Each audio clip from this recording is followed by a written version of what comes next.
चल रहे हैं, लेकिन अपन को सुधार लाना है ना समाज में। ये प्रांगण मंदिर, रोज यहाँ दर्शन करने लोग आते हैं, वहाँ पे माता जी का फोटो है, वहाँ पे नॉनवेज की दुकान अपन ने लगा रखी है। ये गलत है ना। हमारी आस्था जुड़ी है इन मंदिरों से। ये देखो आप कैंपस में पूरी दूर माता जी के फोटो और माता जी 2025 लिखा है। कहना बिल्कुल सही है, कोई गलत नहीं है, लेकिन हमारा कहना है हमको हमारे समाज के जो लोग हैं ना उनको लेके हमको चलना है। नहीं, आप ये समाज के लोगों को बताओ ना आप लोग। हिंदू समाज का विषय है यार ये तो। मतलब ये नहीं, मेरे को मतलब समाज माता जी की पूजा करनी है, गरबे का आयोजन करना, तो ये सब चीजों से तो दूर रहना पड़ेगा ना अपने को। मैं कुछ कहूँगा आपसे। जी भाई साहब।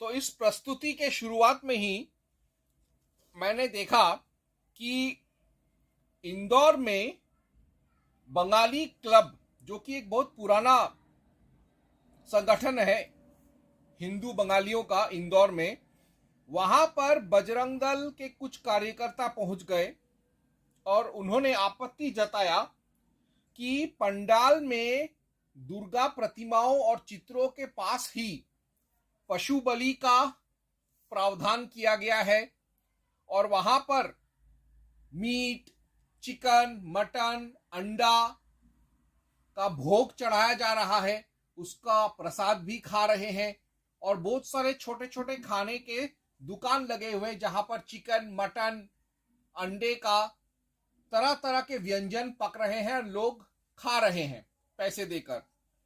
तो इसके लिए मैं बजरंग दल को दोषी नहीं ठहराऊंगा, क्योंकि बजरंग दल को दरअसल उनका इरादा अच्छा है, लेकिन उनको शास्त्रों का थोड़ा सा ज्ञान इस सिलसिले में नहीं है। तो आज मैं इसी विषय पर मैं स्वाध्याय करूंगा कि बंगाली समाज, खासतौर से बंगाली कुलीन ब्राह्मण क्यों पशु बलि देते हैं और क्यों नवरात्रि, दुर्गा पूजा, दशहरा में भी चिकन, मटन, अंडा खाते खिलाते हैं। तो सर्वप्रथम इसके लिए मैं पढ़ूंगा चरक संहिता सूत्र स्थान 27.85 प्लस 55 to 56। तो अब मैं चरक संहिता पढ़ रहा हूं।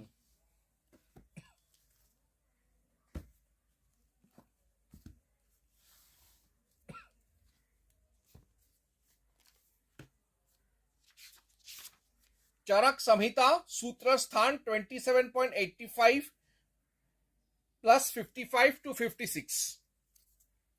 श्लोक कुछ ऐसे हैं। इनमें यानी जानवरों में प्रसह, बिलेशय, अनूप संचारी जलेशय और जल संचारी जीवों का मांस गुरु, उष्ण, स्निग्ध, मधुर, बलवर्धक, पुष्टिजनक, वीर्यवर्धक, परम वात नाशक, कफ पित्त वर्धक होता है। व्यायाम करने वाले और दीप्ताग्नि मनुष्यों को हितकारक है। जितने प्रकार के पदार्थ शरीर को पुष्ट करने वाले हैं उनमें मांस प्रधान होता है।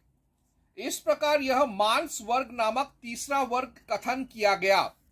अर्थात मांस में प्रोटीन होता है, इसी वजह से मांस खाया जाता है, ताकत के लिए, बल के लिए, शक्ति के लिए, वीर्य के लिए।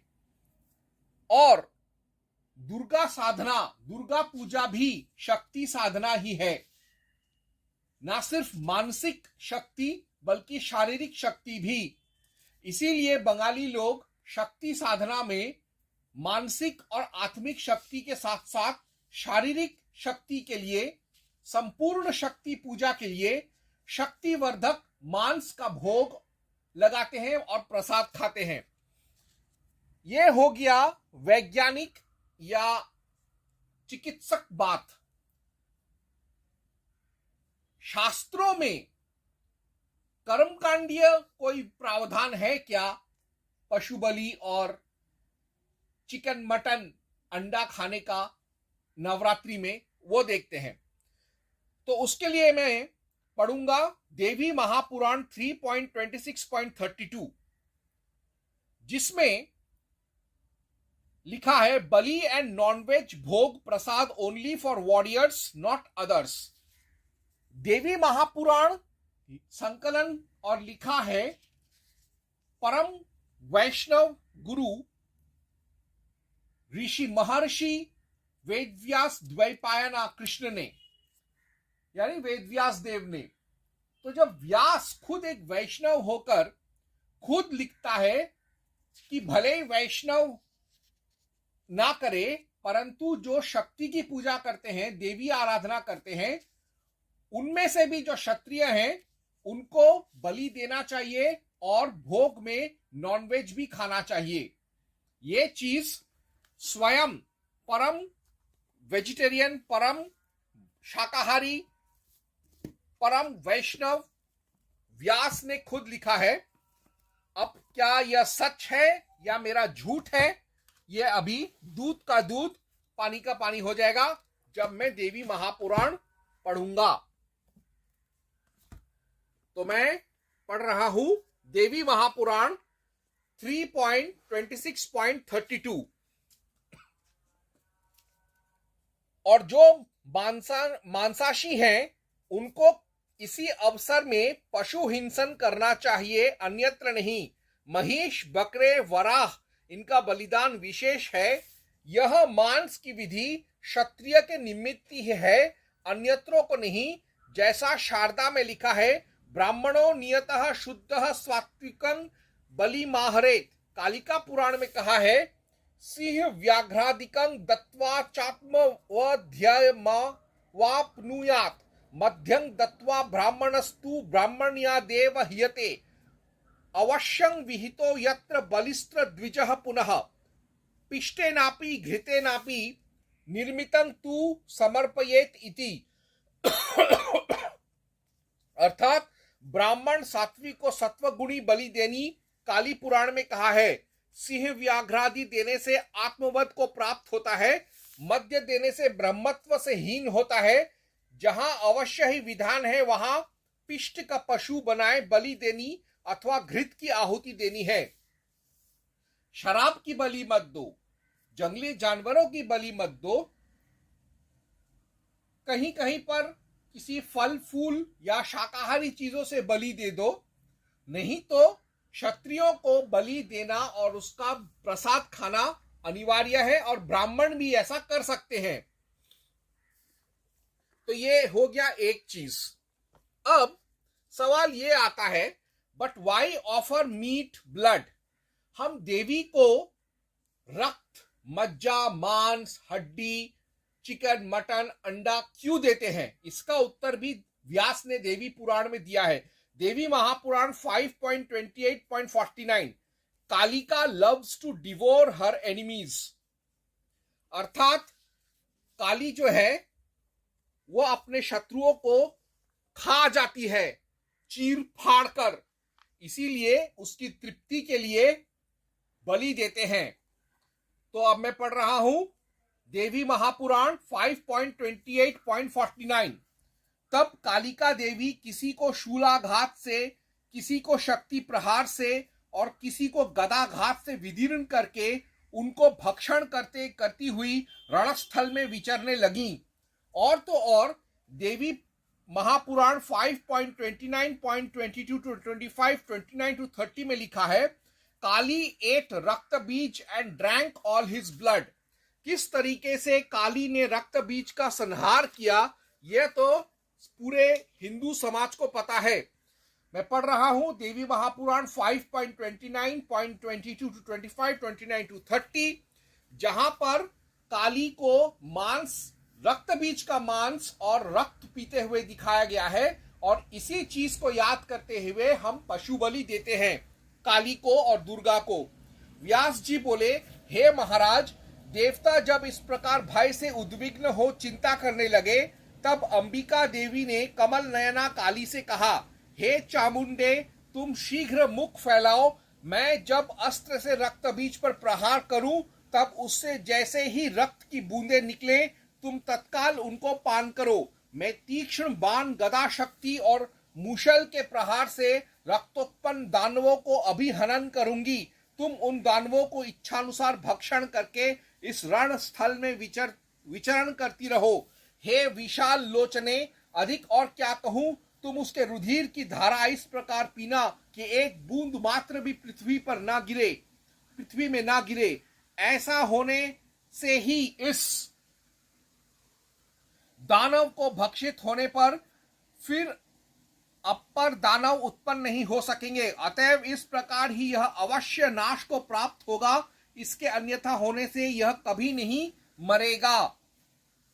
व्यास जी बोले, हे महाराज, चंड विक्रमा चामुंडा देवी अंबिका के इस प्रकार वचन सुनते ही रक्त बीज के देह से निकली रुधिर धारा पान करने लगी। अंबिका देवी मूषल और खड्ग से उसके शरीर को खंड खंड करने लगी और यह कृशोदरी चामुंडा भी उस खंडित देह को तत्काल भक्षण करने लगी। तो यहां पर स्वयं देवी खुद राक्षसों का भक्षण कर रही है, उनका मांस खा रही है और उनका रक्त पी रही है, रक्त बीज का भी। इसीलिए चूंकि उनको पसंद है, इसीलिए देवी को रक्त और मांस का भोग चढ़ाया जाता है, पशु बलि दिया जाता है और फिर उसी भोग को प्रसाद के रूप में उसके भक्त और साधक खाते हैं।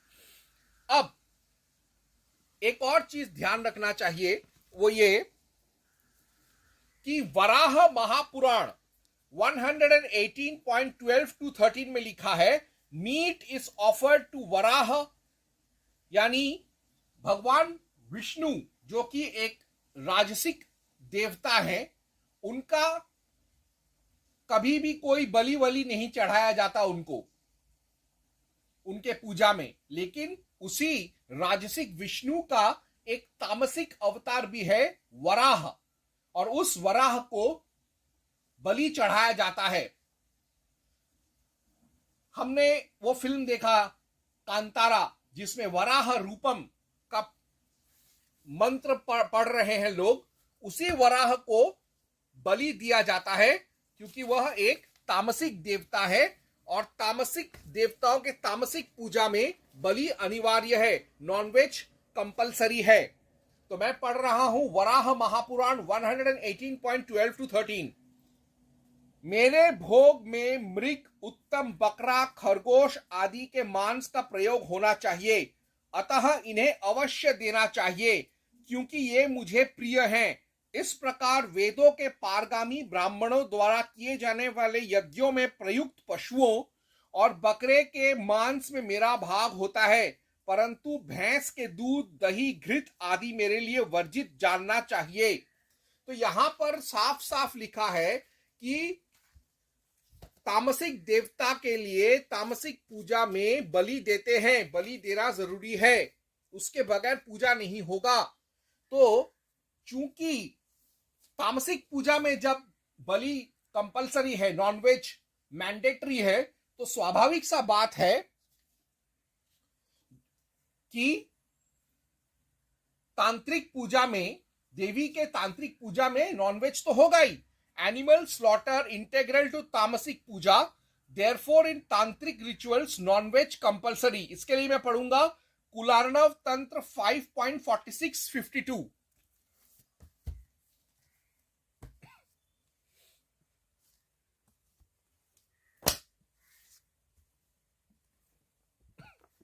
अब मैं पढ़ रहा हूं कुलार्णव तंत्र 5.46-52।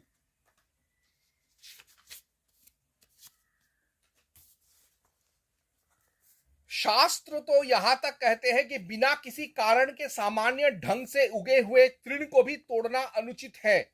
हां, देवता को तृप्त करने के उद्देश्य से अथवा द्विजन्मा संस्कार संपन्न ब्रह्म धर्मा ब्राह्मण की तृप्ति के लिए हिंसा करने से हिंसक पापों से प्रभावित नहीं होता। इसीलिए हम बलि देते हैं। देवी को संतुष्ट करने के लिए। और जब हम बलि देते हैं तो जो भोग प्रसाद खाते हैं नॉनवेज, तो वो उसका हमारा क्या भाव होता है वो आगे लिखा है। तुम्हारे पलल मांस रस में ब्रह्मा की शक्ति का उल्लास हो जाए, मांस के गंध में विष्णु शक्ति तत्व की व्यापकता का उल्लास हो और रस तत्व में रुद्र तत्व प्रस्फुरित हो। तुम्हारे मांस में जिस आनंद का उत्स फूट पड़े उसमें परमात्मा का परमानंद उल्लसित हो।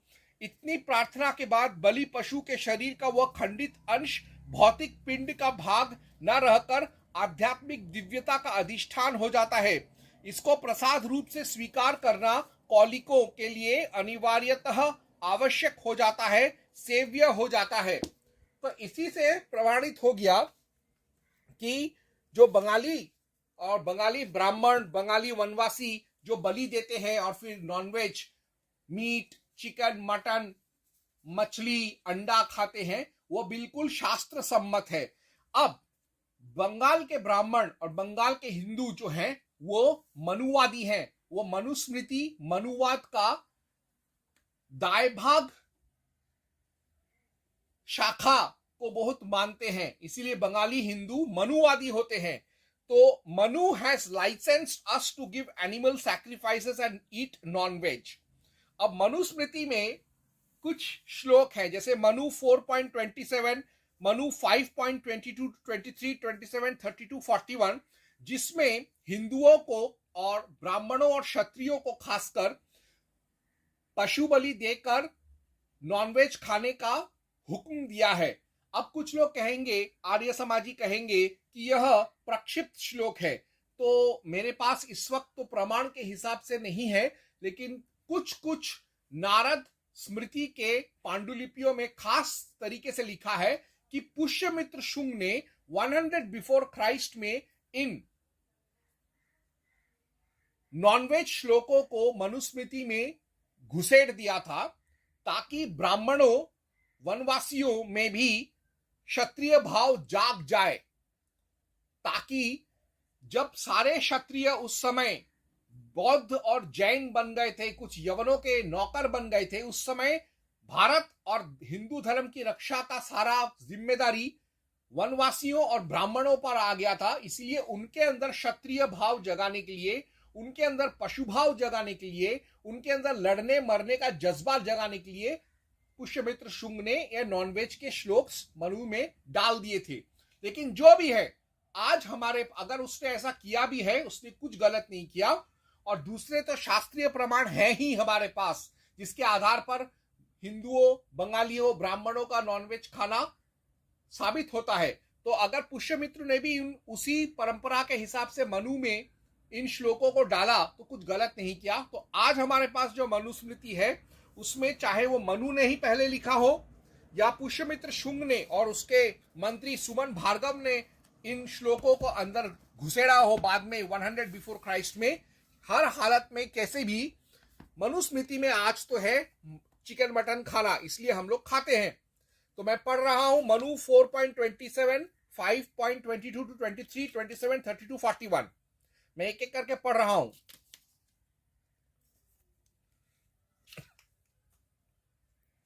जिस अग्निहोत्री द्विज को दीर्घायु तक जीने की इच्छा हो, उसे नव सस्य यज्ञ और पशु यज्ञ बिना किए नवीन अन्न व मांस नहीं खाना चाहिए।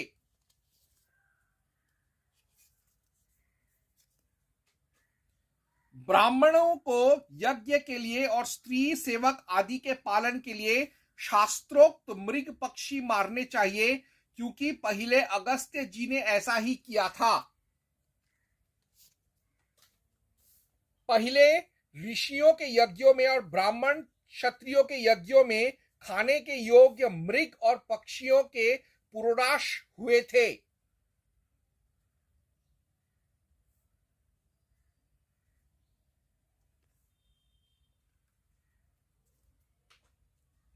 मंत्रों से प्रोक्षित ब्राह्मणों की कामना से शास्त्र विधि के अनुसार और गुरु की आज्ञा से प्राणों के संकटमय मांस भक्षण कर ले।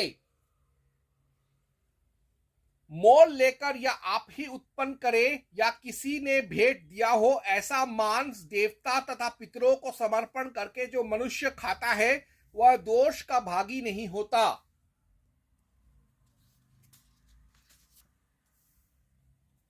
मधुपर्क, ज्योतिष्टोम आदि यज्ञ तथा पितर और देव कर्म इन्हीं में पशु हिंसा करनी चाहिए और में नहीं, यह मनु जी ने कहा है।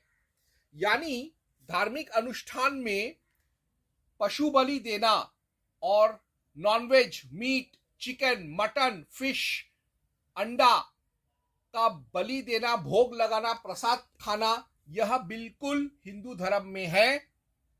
और इससे भी पहले मैंने एक वीडियो बनाया था कि क्या हिंदू नॉनवेज खा सकते हैं कि नहीं, उसमें भी यह साबित किया था मैंने। और आज मैंने ब्राह्मणों, खास तौर से बंगाली ब्राह्मणों के पक्ष में यह वीडियो बनाकर साबित कर दिया कि जो बंगाली पशु बलि देते हैं वह शास्त्र सम्मत है। कि जो बंगाली वनवासी और ब्राह्मण दोनों जो नॉनवेज खाते हैं, नवरात्रि, दुर्गा पूजा, दुर्गोत्सव, शारदीय उत्सव, अकाल बोधन के समय, दशहरा के समय, काली पूजा के समय, लक्ष्मी पूजा के समय, वह बिल्कुल शास्त्र सम्मत है। ओम हं हनुमते नमः।